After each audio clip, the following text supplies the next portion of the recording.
Now, when discussing color adjustments in Photoshop, you open a subject that can very easily fill very thick books.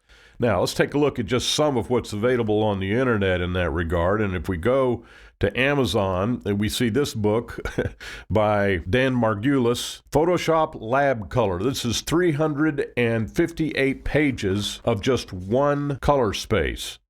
And then there's this great book by Martin Evening that's been around forever called Adobe Photoshop for Photographers, and it dedicates 100 pages to nothing else but preparing Photoshop for proper color adjustment results, and on it goes. So, where to begin in explaining color adjustments in Photoshop to beginners? We'll first learn how to do global adjustments, usually with the white balance and mood. And that is where color over the entire image is adjusted in several different ways. And we'll keep it simple with the basics as usual. But first, just to give you a quick overall survey of the different avenues for adjusting color, here's a list of just some of the tools that are available for dealing with color in Photoshop, some of which you've already seen. And when we change the color in the brush tool, we come down and we click on what we call the foreground color picker. And there's also the background color picker, which we have not talked about yet. Let's go ahead and cancel this out. And we come up to Image, Adjustments. And here we have Vibrance, which is a color adjustment tool, Hue and Saturation, which is a color adjustment tool, Color Balance, Photo Filter, Channel Mixer, Color Lookup, the Gradient Map, Selective Color, HDR Toning, Match Color, Desaturate, Replace Color, Equalize, and then we haven't even touched over here on the Layers panel. Let's go ahead and click on this one and get two copy layers, and then we have blend modes right here, and this is what happens when you use blend modes. Now, blend modes is a very sophisticated topic. We're not going to go into that too much, except maybe to briefly go over the overlay and soft light blend modes, but those affect color as well, as you can see right here. So the subject of color in Photoshop is endless. And as I mentioned, I've been using Photoshop for years and years and years, and I'm sure there are things about color in Photoshop that I have not learned yet. Now, just to really give you an idea how far down you can drill on this stuff, look at this here. It says color range, okay? And what this does is allows you to make a selection in an image based on its color.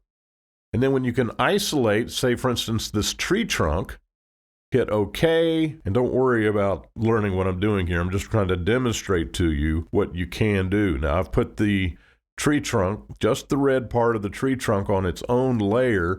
And then of course I can come in and just to show you adjustments, let's go color balance here, and we can completely change the color of this tree trunk. Just like that. And that's just a tiny sample of what you can do with color in this amazing program of Photoshop. So let's go ahead and start with the simple stuff, and I'll close out this panel here. And I'll delete the layer with the selection in it. I'll activate these two layers. And on first glance, this looks like a pretty good image, but there's a couple of things that I would recommend that you do when you begin your journey of color adjustment in Photoshop. Just simply come up to Image, and then you'll see 3 auto selections down here. Don't be afraid of those, because auto color, and let's go ahead and just click on it and see what happens.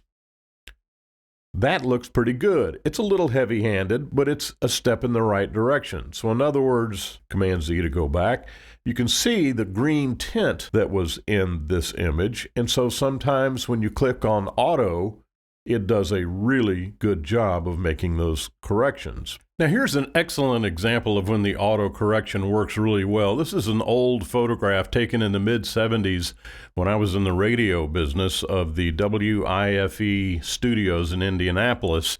And obviously the photograph has faded, the colors have deteriorated in the slide, and so I wanted to restore those true colors. Well, if all you do is just come up and auto color and change-o presto, it's about as good as it's going to get. So it works really, really well with older color-damaged slides that you might have digitized. Auto tone kind of addresses contrast in an image, even though this one here says auto contrast. you'll see no change whatsoever because really auto tone and auto contrast are pretty much the same. So let's go back to this image, Control Z, and then Control Z again, and we'll take our history states, color range, and we're back to square one. Now, if you want to adjust this image manually, what you would do is Image, Adjustments, Vibrance, and Color Balance are the two areas that you're going to use more than any other in order to make basic global adjustments to your image. Let's go ahead and click on Color Balance and see what we have. And as before, remember that we have a little bit of a green tint on this image. And so what we do is we take this slider, and you can see where the green color lives, and we just give it a slight adjustment to the left. So we're going to add magenta. Let's take a look at before and after. And I think that's an improvement on the image. Now you can also do adjustments on the highlights. We just did adjustments on the midtones, and of course you can do adjustments only on the shadow areas of the image. Let's go ahead and hit cancel, and we'll choose another image. And this image has real bad white balance problems. Let's look at two basic ways to adjust white balance. The easiest is to do it this way. Come up to Image, Adjustments, and you are familiar with the Curves dialog box. You choose the middle eyedropper, okay? Now watch this. And you just click on an area of the image that is supposed to be either white, gray, or black.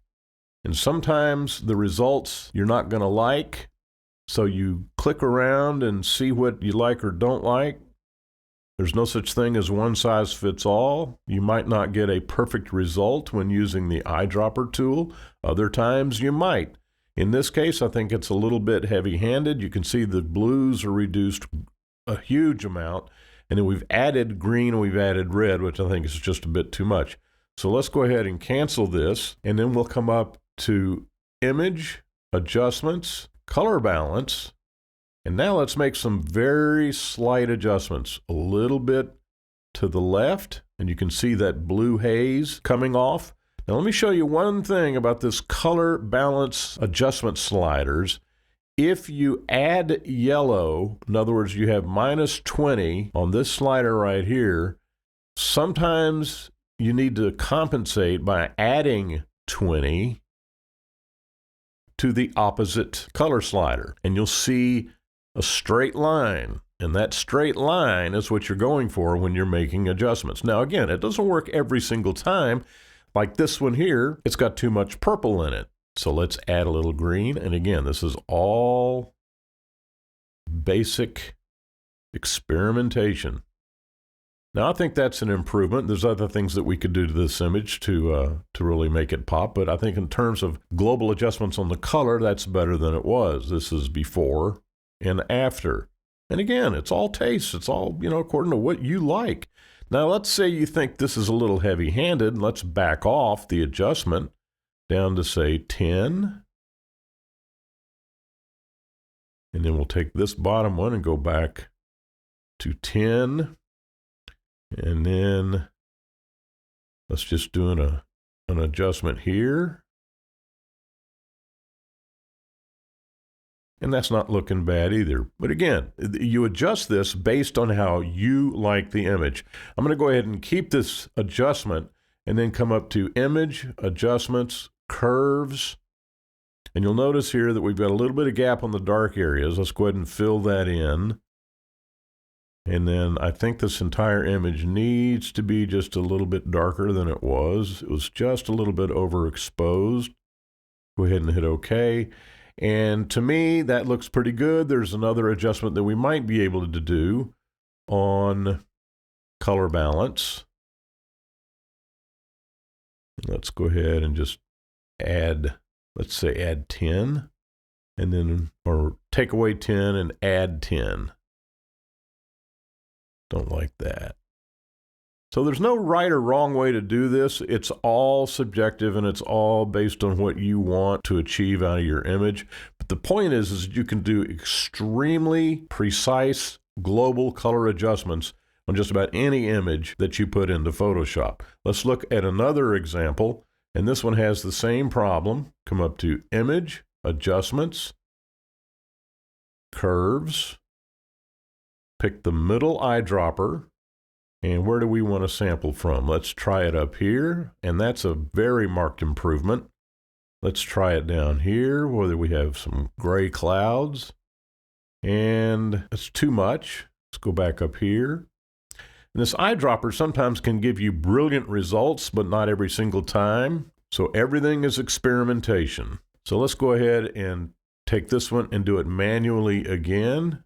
Adjustments, color balance, and what color do you think out of this palette represents the overall mismatch of white balance in this image? My guess is cyan. So we're going to back off the cyan, just like that. And that simple adjustment really improved the image. Let's add a little bit of yellow to this. And I think that's too much. So we'll come back to -8 to +8 to balance it out. And it's all just according to what you like. There is no right or wrong way to do anything in Photoshop, as we have repeated many, many times. You might only want to adjust the shadows, which have their own adjustments to make. We'll add a little bit of blue. And to me, that looks a lot better. There we have before and after, and I think that is an improvement. And again, I don't mean to overstate this, but it bears repeating that everything is subjective. So when you want to adjust the overall appearance of the image, you always want to come into color balance. That's going to be your best tool. It's the most intuitive, it's the easiest to learn, and it gives you the broadest amount of impact on your image very, very simply.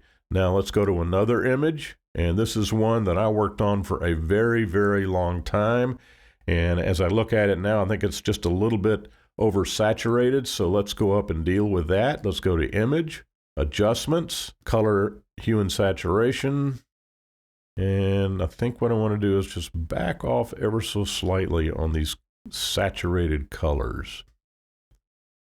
Now, one good thing about this hue slider is that you can adjust the hue and very easily make white balance or global adjustments on the color, and I'm liking that right there. I think that looks really, really good. So let's go ahead and hit OK. So there you have a sample of all of the different ways to adjust global color or white balance in your image in Photoshop.